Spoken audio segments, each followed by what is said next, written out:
Bismillahirrahmanirrahim. Jarawala اور منڈی بہودی دو ضلع سے میں پہلے تو آپ سب کو سلام پیش کرتا ہوں کہ آپ نے اس بھرپور طریقے سے ہماری مارچ کے اندر آج شرکت کی، تو آپ کا بہت بہت شکریہ۔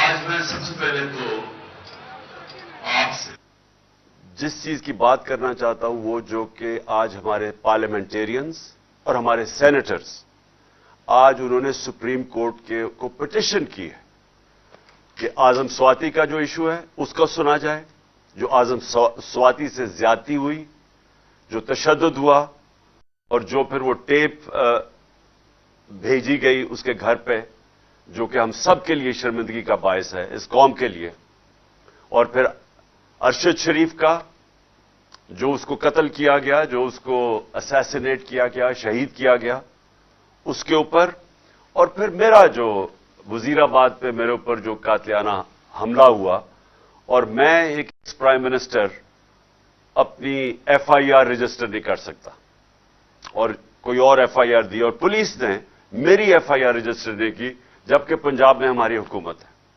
تو یہ ہم نے سپریم کورٹ کے پاس لے کے گئے ہیں، اور مجھے امید ہے کہ ہمارے آنریبل چیف جسٹس اس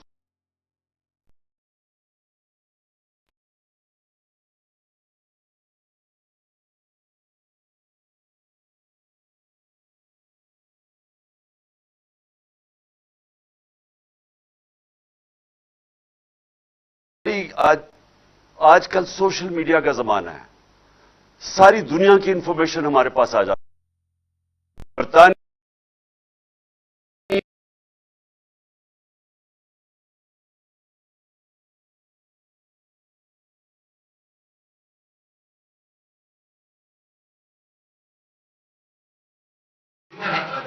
اس کے اوپر انہوں نے فائن کر کے 1.5 کروڑ روپے کا، اور اس سے کہا کہ پرائم منسٹر ہو یا نو ہمیں نہیں فرق پڑتا، قانون کے سامنے سب ایک برابر ہیں۔ جو ان کا وزیر اعظم تھا برطانیہ کا، جو پچھلا وزیر اعظم جو تھا، آپ کو پتا ہے کہ اس کو کیوں نکالا گیا؟ وہ بھاری اکثریت سے جیتا تھا، اس کو صرف اس لیے نکالا گیا اس نے لوگوں کے لیے بنایا ہوا تھا، کورونا کے دور میں وہ اس نے اپنے اوپر لاگو نہیں کیا۔ ایک وجہ تھی کہ اس کے اوپر انہوں نے اس کے اوپر ایکشن لیا اور اس کو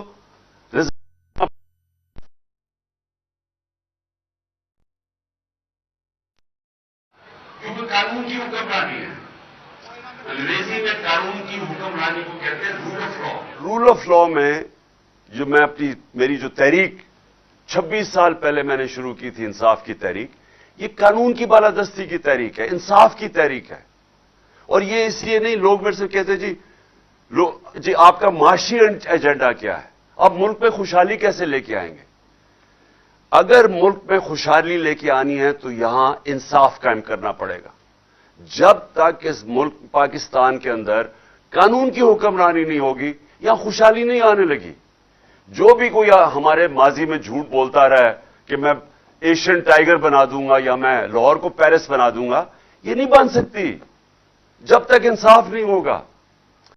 نبی صلی اللہ علیہ وسلم نے مدینہ کی ریاست میں سب سے پہلے عدل اور انصاف قائم کیا، خوشحالی بعد میں آئی۔ آج اگر آپ ایک دیکھیں انصاف کا انڈیکس یا رول آف لا کا انڈیکس یا قانون کی حکمرانی کا انڈیکس دنیا میں چھپا ہوا ہے کہ کون سے ملکوں کے اندر انصاف زیادہ اور کدھر کم ہے، تو دنیا کے اندر ملکوں کی ریٹنگ کی ہوئی ہے کہ نمبر 1 ملک کون سا ہے، نمبر 2 کون سا ہے، 3۔ تو جو سارے دنیا کے اوپر کے 10 15 ملک ہیں، سب خوشحال ترین ملک ہیں۔ ان میں ڈنمارک ہے، سویڈن ہے، ناروے ہے، سوئٹزرلینڈ ہے، برطانیہ ہے۔ جو بھی ملک کے اندر دنیا میں خوشحال ملک ہیں، جرمنی ہے، ان ساروں کے اندر انصاف اوپر ہے، قانون کی حکمرانی ہے، وہاں رول آف لا ہے وہاں۔ تو سوچیں کہ پاکستان کدھر ہے رول آف لا انڈیکس میں؟ دنیا کے اندر 129 نمبر پہ ہے، 129 نمبر پہ پاکستان ہے